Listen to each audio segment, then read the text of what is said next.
राधे राधे। जी मैया राधे राधे। आपके चरणों में कोटि कोटि प्रणाम। खुश रहिए। मैं बचपन में ही विधवा हो गई थी, फिर भी मैं दो रास्ते से बहुत शांति से जीती हूँ। एक सत्संग, दूसरा दीनहीनों की सेवा, यही जीवन में मेरे है और कुछ नहीं है। तो कितनी उम्र में आपके पतिदेव चले गए? पतिदेव मेरा मुंह भी नहीं देखे, शादी हुई बहुत छोटे में। अच्छा। हाँ, पति का मुंह भी नहीं देखे। आपने अपने पति का मुंह भी नहीं देखा? नहीं देखे। 5 साल की थी तो कैसे देख। उसके बाद डेथ कर गए, हम मायके ही रह गई। अच्छा। पढ़ लिख करके अपना भाई सब पढ़ा दिए, हम पढ़ करके। तो आपकी कितनी उम्र में शादी हो गई थी? 5 साल में। और विधवा कितने साल में हो गई? 8 साल में। ससुराल नहीं गए और देखे भी नहीं। उसी दिन से हम संकल्प कर लिए कि मेरे जीवन में नहीं कुछ है, जब मुंह नहीं देखे तो हम इसी रास्ते से उतर गए, सत्संग से। धन्य हो मैया, आप जैसी स्त्रियों को ही पतिव्रता कहते हैं इस धरती पे। और आप जैसी माताओं के दर्शन करने से ही पापियों के पाप नष्ट हो जाते हैं। इतनी बड़ी ताकत है, ये सती स्त्रियां हैं। देखो सारी जिंदगी अपने पति की विधवा रह के गुजार दिया, लेकिन जीवन में किसी प्रकार का कोई दोष नहीं है। यही ये नारियां पूरी दुनिया घूम के देख लेना, केवल भारत में मिलेंगी, दुनिया में कहीं नहीं मिलेंगी। यही है भारत का गौरव, यही है भारत, जहाँ संयम है, जहाँ धैर्य है, जहाँ कोई विषय वासना नहीं है। ये किसी साधु, किसी संत, किसी सन्यासी से कम नहीं है, ये तपस्या है। हम सत्संग से जो जुड़ गई ना, इसीलिए कहीं किस पर ध्यान नहीं गया गुरुजी। जी मैया। और जो भी आए मेरे जीवन में दुखी, दिन दुखी। अब टीचर थी, रिटायर हो गई हूँ। अच्छा। 11 ईस्वी में। तो पैसा था, हमको पैसा जो भाई जी को दे देते, जो मैं अपने खर्च के लिए रखती, उसी से मैं दान और दीनहीनों की सेवा की हूँ जीवन में। और बहुत बड़ी शांति मुझे मिलती है। भागवत कथा से मेरे जीवन में बहुत कुछ मिला था, और इतना मिला था हमको सुख भागवत कथा से, जिसके चलते अथी में अथी लॉकडाउन जो लगा, आपका अचानक खोले, आपका दर्शन हो गया। मैं उसी दिन से इतना लग्न में हूँ कि आपसे के द्वारा मुझे बहुत बड़ी जो अधूरी थी मेरी शिक्षा सत्संग से, वो पूरी हो गई। और पूजा पाठ में इतना मुझे लगन है कि उसका हम वर्णन तो भक्त बिहारी जी करेंगे, हम क्या करेंगे। अब जहाँ सत्संग होता था वहाँ चली जाती थी, बहुत दूर दूर रात में होती थी, सुन करके चली आती थी, सुबह स्कूल जाती थी। अब तो मैं घर में रहती हूँ, तो हुआ की उम्र तो गिर गया, 75 साल की हूँ। और लगता है कहाँ जाएंगे अब सत्संग सुनने। आपका जो टीवी पर खोल कर डेली कुछ नहीं, हमको कुछ है अब जो एक कथा, आपका कथा सुनती हूँ, और जो आप बताए हैं उस मार्ग पर चलती हूँ। पूजा पाठ जितना विधि विधान है वही हम करती हूँ। मुझे जीवन में बहुत बड़ा सुख है। दुखी मैं नहीं हूँ, कि विधवा हूँ, और कम कोई मुझे कुछ चाह नहीं हुआ जीवन में। मेरे लायक कोई सेवा हो तो बताइए, मैं क्या आपकी सेवा करूँ? कोई आप जो आज्ञा करेंगे मैं आपकी सेवा करूँगा। सेवा तो यही आशीर्वाद दीजिए कि इसी लगन से मेरा आशीर्वाद तो आप दीजिए मेरी माँ। उसी लगन से हम चले जाएं। और अभी जो आई हूँ इतना मैंने, आपने अपना लोक और अपना परलोक दोनों तैयार कर लिया। यहाँ आई जो हूँ आपसे मैं करवाने के लिए गोदानी।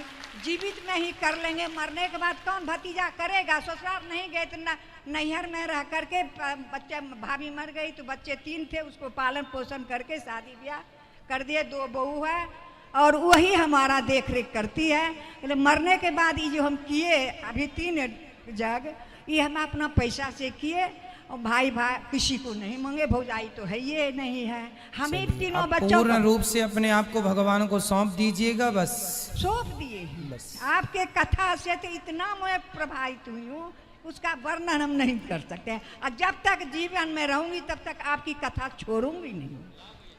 यही मेरा ध्येय है, मेरा विश्वास है, आत्मविश्वास। जी जी मैया, आप खुश रहें, सदा सुखी रहें, और आशीर्वाद दो अपने बच्चे को। आशीर्वाद देते हैं कि दीर्घायु रहे। इतना नाम आप दिए, साक्षात भगवान आप हैं।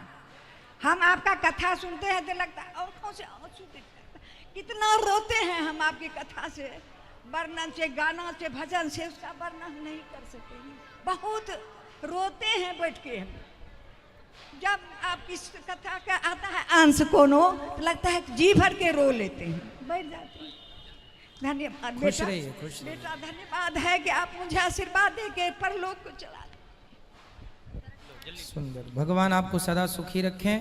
आपकी बातों से हमें एक भजन की लाइन याद आ गई, वो मैं आपको सुनाऊं कि पैदल चलकर द्वारिका जाना सबके बस की बात नहीं है, ये मैया के जैसे जीवन बिताना सबके बस की बात नहीं है। कोई करोड़ों में एक महिला होती है ऐसी, जैसी ये माँ है। गौरी गोपाल आश्रम में भी एक माँ ऐसी हैं जो 8 साल में विधवा हो गई थी और वो यहाँ रहती हैं, और मैं बड़ा भागी हूँ कि मैं उनके चरण दबाता हूँ। यहाँ है वो। तो मैया खुश रहो, आप सदा सुखी रहो। बिल्कुल, आप जब चाहें ये बेटा आपका आपकी सेवा करने को तैयार है, ठीक है।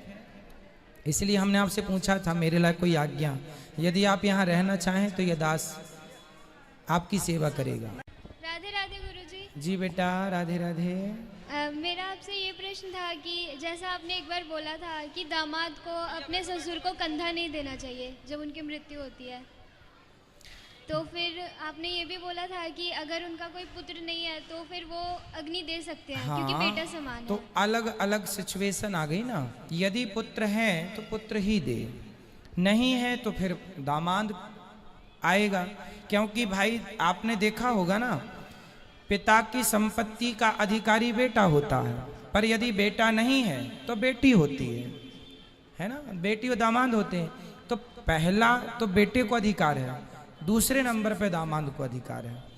दामाद पिंडदान भी कर सकता है, बेटी पिंडदान भी कर सकती है अपने पिता का, अपनी माँ का, पर दूसरे नंबर पर।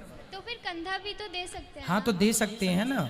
वो सिचुएशन है कि जब बेटा ना हो तो फिर दामाद दे और दामाद अग्नि संस्कार करे, वो दामाद करे। और मेरे छोटे भाई का एक प्रश्न था कि जब राम जी ने रावण को मारा था तो उस तीर का नाम क्या था जिस तीर से मारा था? किसको? राम जी ने? जब रावण को मारा था, राम जी ने जब रावण को मारे थे तो राम जी ने एक साथ बहुत सारे बाण छोड़े थे। वो आग्नेयास्त्र था, उसका नाम था आग्नेयास्त्र। तो आग्नेयास्त्र तो अग्नि जाएगी नाभि में तो अमृत को सुखा लेगी। तो आग्नेयास्त्र से भगवान ने रावण की नाभि में बाण मार के अमृत सुखाया, जिससे रावण की मृत्यु हुई।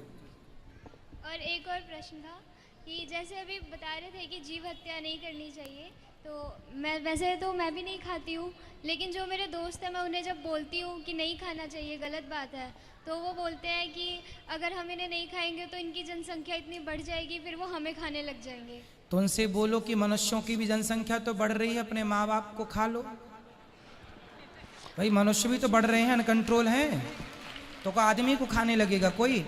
और उनसे कहना कि जनसंख्या सबकी, मछलियों की जनसंख्या बढ़ेगी तो तुम बेटा उनसे बोलना जो धर्म है वही चलो। बोले जनसंख्या तो फिर बहुत लोगों की बढ़ रही, सबको खाओ। भाई बोलना कचरा भी बहुत बढ़ रहा, कचरे की भी संख्या तो बढ़ रही है। नालियों का भी तो, नाले का बहुत गंदगी बढ़ रही है, वो भी हजम करो खा खा के। फिर सभी तो बढ़ रहा है। फिर जब सबके ठेकेदार बने हो आप जनसंख्या नियंत्रण के, तो फिर सब खाओ। थोड़ा आप लोग जवाब देना सीखिए। धन्यवाद गुरुजी। खुश रहिए। राधे राधे गुरुजी। बेटा राधे राधे। गुरुजी मेरा प्रश्न ये कि सुदामा जी के माता पिता का नाम क्या था? सुदामा जी के पिता का नाम था धर्माध्वरी। पिताजी के नाम क्या था सुदामा जी के? धर्मांधरी। धर्माध्वरी। और उनकी माता का नाम था सत्यवती। तो फिर उनका जन्म कब हुआ था? उनका जन्म तब हुआ था जब भगवान श्री कृष्ण के समय लगभग जितनी उम्र भगवान की थी उससे थोड़ी से बड़े थे सुदामा जी। 5,500 साल पहले की घटना है ये। सुभद्रा जी। क्या? सुभद्रा जी। सुभद्रा जी पूछ रहे हैं कि सुदामा जी? सुभद्रा जी। आपने सुदामा जी का नहीं पूछा? नहीं। अरे हमें तो सुदामा जी को लगा। हमने सुदामा जी के पिता का नाम बता दिया। चलो, सुभद्रा जी के पिता का नाम है वसुदेव जी और माता का नाम है देवकी। उनके तो कृष्ण लीला में कोई वर्णन ही नहीं है। नहीं बेटा, भागवत जी में लिखा है। श्री कृष्ण के होने के बाद देवकी की 8वीं संतान है कृष्ण और देवकी की 9वीं संतान है सुभद्रा। जब वो कंस के कारागार से छूट गए थे तब उनकी एक बेटी हुई थी 9वीं, जो सुभद्रा है, भगवान श्री कृष्ण की सगी बहन है, वसुदेव और देवकी से हुई है, लिखा है ये। धन्यवाद गुरु खुश जी। रहिए। राधे राधे गुरु जी। जी गुरु जी मुझे वो बिना माइक का आपसे कुछ पूछना है। अच्छा, ऐसे माइक पे नहीं बोलना, आपके पास आके बोल सकते? तो अभी ऊपर बैठेंगे बेटा, ऊपर पूछ लेना। गुरु जी ऐसे ही पूछ लेते। गुरु जी माँ बाप घर से निकाल दे तो क्या करें? आपके माँ बाप ने निकाल दिया? हाँ गुरु जी। क्यों? गुरु जी वो झगड़ा करते रहते हैं और मतलब जब मुझे बुरा लगा, जो सही लगा मैंने बोल दिया। क्या बोला आपने? वही कि मेरे पापा ना एक ड्राइवर हैं और 6,000 रुपया कमाते हैं महीने का, और लोन लिए हैं, बहुत सारा लोन ले लिए हैं, और 5 बच्चे हैं और खर्चा तो संभाल नहीं पाते। और फिर उसके बाद समझाओ कि ये नौकरी छोड़ दो, नहीं छोड़ते। तो नौकरी छोड़ देंगे तो फिर कैसे गुजारा होगा? मतलब और नौकरी पकड़ ले, उनके बगल में भी है वो, मतलब 12,000 रुपये दे रहे थे। तो मैंने बोला कि पापा वो नौकरी कर लीजिए, माँ भी समझाती है, नहीं माने तो घर से निकाल दिया। एक बार तो 11 बजे घर से निकाल दिए थे आपको? हाँ, और मेरी बहन भी है। तो आपको जब घर से निकाल दिया तो आप यहाँ आ गई, तो आपको हाँ, ढूंढ रहे होंगे माँ बाप आपके? नहीं गुरुजी, वो कुछ मतलब ही नहीं रखते। और उनके सामने मैंने बोला कि मैं जा रही हूँ वृंदावन, और पैकिंग भी की, और कुछ भी नहीं बोले, ऐसे ही जाने दिए। और वैसे तो मैंने सोचा नहीं था वृंदावन आ जाऊंगी। गुरुजी कैसे, पता नहीं, बहुत लोगों ने मदद भी कर दिया, टिकट का भी लोगों ने मदद। आप लोग बेटा थोड़ा कमाओ और कमा के अपने पिता की हेल्प कर सकते हैं आप लोग भी। ऐसे पिता को संकट में छोड़ करके आ जाना भी तो सही नहीं है ना। हाँ गुरुजी, आप बड़ी हो गई हो, जब भाग सकती हो घर से तो कमा भी तो सकती हो ना बेटा। भागी नहीं। हाँ मतलब इस तरह आ गई, ठीक है। आप जैसे यहाँ आ गई, ऐसे कमा करके आप अपने पिता का सपोर्ट भी कर सकती हैं। हाँ गुरुजी, पर वो करने ही नहीं देते। क्या? कोई भी बोलो कि हाँ कुछ काम कर ले बाहर जाके, नहीं करना है, और ऐसे ही चली जाओ, तुम लोगों से मतलब नहीं है। पिताजी को ले आना, हम समझाएंगे। कैसे लाए? अभी तो आ गए मुश्किल से, अब पापा पता नहीं आएंगे कि नहीं। तो आपको लेने आएंगे ना वो? नहीं आएंगे। फिर उनको बता दिया हाँ, आपने? उनको पता है, फिर भी उनको कोई फर्क नहीं पड़ता। आपकी माँ को पता है कि आप यहाँ हैं? हाँ, वो तो खुद ही बोलेंगे चली जाओ, तुम लोगों की वजह से झगड़ा हो रहा है। अच्छा, और कुछ तो सही भी बोलो। कितनी बहन हैं आप? 3 बहन हैं। और भाई? 2। तो भाई घर पे हैं? हाँ, दोनों भाई घर। और 3 बहन बाहर? हाँ। अच्छा, माँ आई है आपकी? नहीं, माँ नहीं आई। कितने साल के हो आप? 18 साल की। अब आपको ना बेटा काम करना चाहिए अपना, काम गुरुजी, करके। यहाँ कहाँ मिलेगा काम? अरे यहाँ नहीं बेटा, कहाँ से हो आप? बनारस से।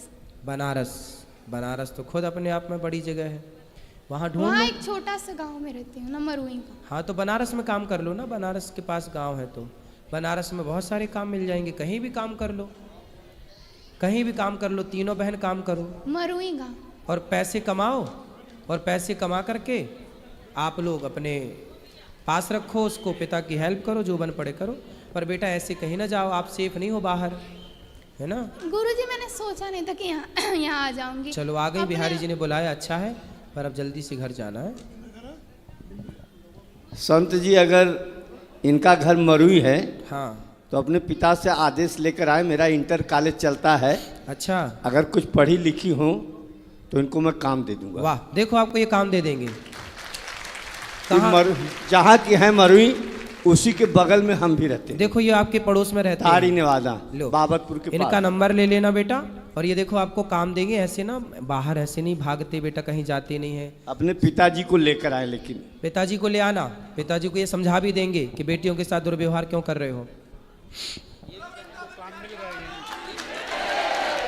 इनका नंबर ले लेना दादाजी का,